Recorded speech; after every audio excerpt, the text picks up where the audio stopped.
This is the Lone Crater YouTube. We hope this video helps. You start by confirming the lock type and measurement so holes align. Once you have a deadbolt or knob chosen, hold the template at the specified height, usually 36, and mark center points for the face bore and latch. You should measure door thickness and edge distance now. This prevents misaligned hardware. Use a pencil and verify both sides. Make sure to set the drill depth stop to avoid exiting splinters, and clamp a backing board if needed to keep the hole clean. You drill the face bore first, steadying the hole saw perpendicular to avoid angled holes. Once the face bore is complete, drill the latch hole straight into the door edge and test fit the latch to confirm alignment. Rotate the latch to ensure smooth action.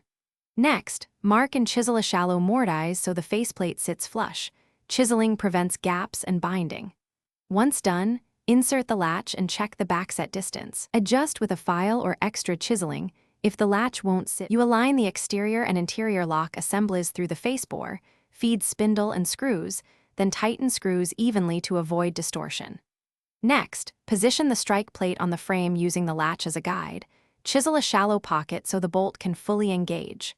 Once installed, operate the key and thumb turn several times to test smooth action. If the bolt binds, loosen screws and realign or plane the door edge slightly. That troubleshooting tip solves most sticking or misalignment. Thanks for watching.